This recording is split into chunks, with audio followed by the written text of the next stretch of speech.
Bismillahirrahmanirrahim. Assalamualaikum warahmatullahi wabarakatuh. Alhamdulillahi rabbil alamin. Wabihi nasta'inu ala umurid dunya waddin.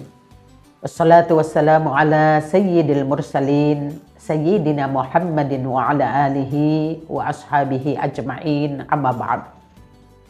Puji syukur kita panjatkan kehadirat Allah Subhanahu wa ta'ala atas nikmat dan karunia-Nya. Alhamdulillah, Masya Allah, hingga saat ini kita masih diberikan nikmat yang sangat luar biasa oleh Allah, masih berada pada bulan suci Ramadan, melaksanakan ibadah puasa dalam keadaan sehat walafiat, dan insya Allah tentunya kita berharap semua ibadah yang kita lakukan tidak sia-sia di hadapan Allah Subhanahu wa ta'ala, insya Allah. Rasa cinta kita kepada baginda Rasul Sallallahu Alaihi Wasallam, saya mengajak kepada kita semuanya untuk mengucapkan Allahumma salli wa sallim ala Sayyidina Muhammad wa ala ali Sayyidina Muhammad. Faqala Allah Ta'ala fil Qur'anil Hakim, a'udhu billahi minasyaitanir rajim. Bismillahirrahmanirrahim. Wa may ya'mal mithqala dzarratin khairan yarah wa may ya'mal mithqala dzarratin syarran yarah. Shadaqallahul adzim. Pemirsa di mana saja berada, alhamdulillah jumpa lagi dengan Umi Sida Bahmid ya, dalam keadaan sehat walafiat. Ada hikmah yang sepanjang kehidupan kita tentunya kita akan menjadikan itu sebagai hikmah hidup yang bisa kita bawa kapanpun, dimanapun kita berada. Lalu kemudian di saat kita sendiri, di saat dalam keadaan suasana ramai, kita begitu dalam keadaan diam, kita mengingat hikmah apa yang saya dapatkan hari kemarin. Pada prinsipnya ada 3 waktu. Waktu yang pertama adalah waktu kemarin. Waktu yang kedua adalah hari ini. Dan waktu yang ketiga adalah hari yang akan datang. Kalau sudah berbicara tentang hari kemarin berarti kita sudah lewati. Dan kalau berbicara tentang hari ini sementara yang sedang kita jalani. Namun ada satu waktu yang tidak pernah kita tahu kenapa, bagaimana, dan kapan kita akan berlabuh pada hari yang akan datang. Kenapa? Karena semuanya adalah ketentuan Allah Subhanahu wa ta'ala. Maka ada 3 ciri khas manusia. Dalam sebuah riwayat diceritakan ketika Abu Bakar As-Siddiq radhiyallahu anhu dinobatkan sebagai khalifah,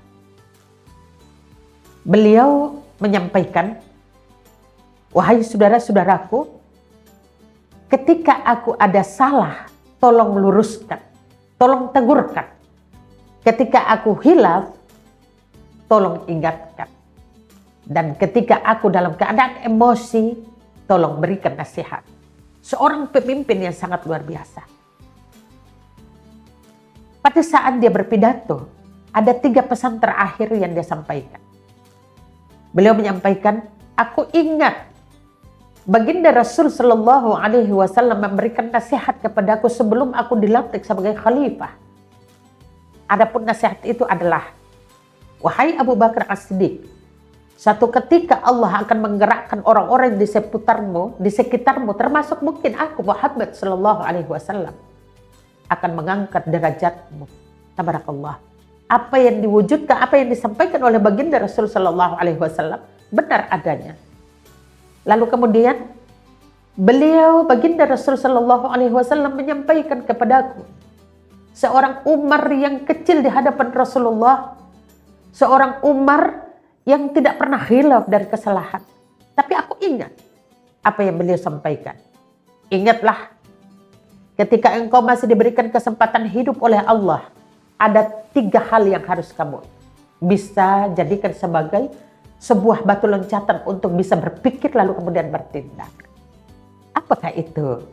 Yang pertama kata Rasul Sallallahu Alaihi Wasallam dalam penyampaian Umar bin Khattab radhiyallahu anhu, manusia yang pertama adalah manusia yang imannya dari pagi hanya pagi, lalu kemudian batas keimanan dia jaga itu sampai pada waktu siang.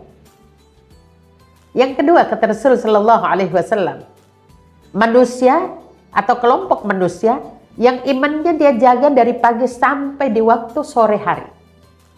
Dan kelompok manusia yang ketiga adalah mereka yang menjaga imannya hingga dari pagi hingga pagi lagi. Lalu kemudian Umar bin Khattab bertanya, "Ya Rasulullah, sekiranya engkau bisa melihat kami, termasuk aku Umar, seorang fakir di hadapan Allah Subhanahu wa Ta'ala, apakah aku masuk pada kelompok yang pertama, ataukah kelompok yang kedua, ataukah kelompok yang ketiga?" Masya Allah, diungkapkan kembali oleh Umar bin Khattab di atas podium di saat dia menyampaikan khutbah pertamanya. Rasul Shallallahu Alaihi Wasallam dalam sejarah menatap Umar dengan senyum. Lalu kemudian para sahabat bertanya, lalu apa kata Rasulullah, wahai Umar? Umar pun tersenyum di atas podium lalu mengatakan, Rasul Shallallahu Alaihi Wasallam tidak memberikan pilihan kepadaku. Apakah aku di kelompok yang pertama yang imannya hanya pagi lalu kemudian batas di siang hari, ataukah kelompok yang kedua iman yang terjaga di waktu pagi hingga sore, ataukah di kelompok yang ketiga yang imannya dari pagi hingga pagi lagi? Sampai saat ini aku tetap menunggu jawaban Rasul Shallallahu Alaihi Wasallam. Masya Allah. Lalu kemudian Rasul Shallallahu Alaihi Wasallam di antara sekian penasarannya para sahabat dan kaum muslimin dan muslimat yang ada di seputaran di saat Umar bin Khattab dilantik menjadi khalifah, baginda Rasul Shallallahu Alaihi Wasallam menunggu semua yang disampaikan oleh Umar. Lalu kemudian beliau berdiri, beliau sampaikan, mereka yang menjaga imannya dari pagi hingga siang hari adalah mereka hanya membutuhkan dunia semata dan seakan-akan tidak membutuhkan Allah. Astagfirullahaladzim.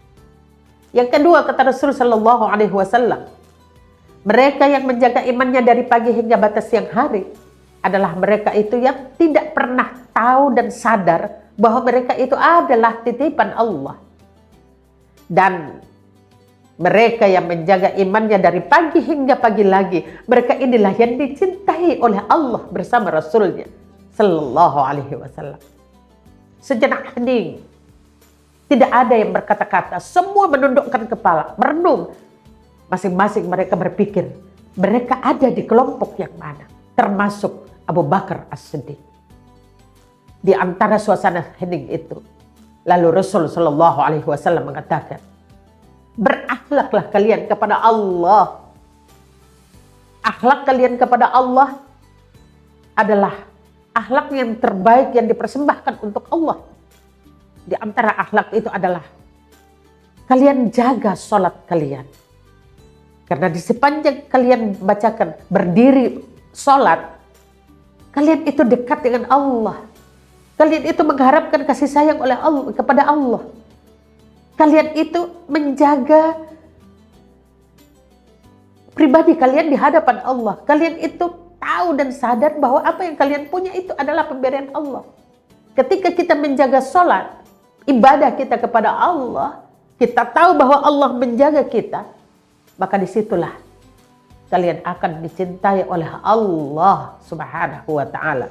Dari pagi hingga pagi kembali, iman kalian itu akan terjaga indah. Karena kalian sudah berpikir bahwa apa yang kalian punya, apa yang kita punya, istri, suami, anak, harta, pangkat, kedudukan, semua itu semata-mata hanya dari Allah Subhanahu wa Ta'ala. Tabarakallah. Ketika Umar bin Khattab menyampaikan sedikit demi sedikit apa yang dia inginkan, mulai dari kesalahan yang dia harus ditegur, kehilafan dia diingatkan, dan lain sebagainya, dia berharap sebenarnya hanya kepada Rasul Shallallahu Alaihi Wasallam. Masya Allah, pemirsa di mana saja berada, ati'ullah wa ati'ur Rasul, taat kepada Allah dan taat kepada Rasulullah. Kalau ini kita bawa dalam suasana kehidupan kita sehari-hari, seorang ibu menyampaikan taat kepada Allah dan taat kepada Rasulullah Sallallahu Alaihi Wasallam untuk anak-anaknya. Seorang suami mengingatkan itu kepada istri dan anaknya.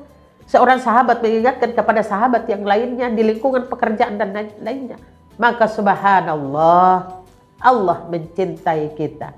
Bukankah setiap kita membaca innas sholati wa nusuki wa mahyaya wa mamati lillahi rabbil alamin. Tabarakallah. Hidup ini, mati, semua kesenangan kita dari Allah. Dan insya Allah pasti tepat waktunya. Semua rencana itu pasti Allah akan bukti nyatakan. Tabarakallah. Mudah-mudahan di subuh yang berbahagia ini kita bisa mendapatkan ketenangan jiwa kita, pola pikir kita yang positif, dan insya Allah kita mampu menjaga harga diri kita di hadapan Allah Subhanahu wa Ta'ala dan sesama. Kita mari menjadikan pribadi kita, perilaku kita, pembawaan kita menjadi akhlak yang baik. Baik kepada sesama, baik kepada Allah Subhanahu wa Ta'ala, dan baik kepada diri kita. Terima kasih. Mudah-mudahan ada manfaatnya buat kita semua. Dan selamat menjalankan ibadah puasa Ramadan. Kita jaga sisa Ramadan ini dengan baik dan penuh tawakal kepada Allah Subhanahu wa Ta'ala. Amin ya rabbal alamin. Terima kasih. Wallahu musta'an. Assalamualaikum warahmatullahi wabarakatuh.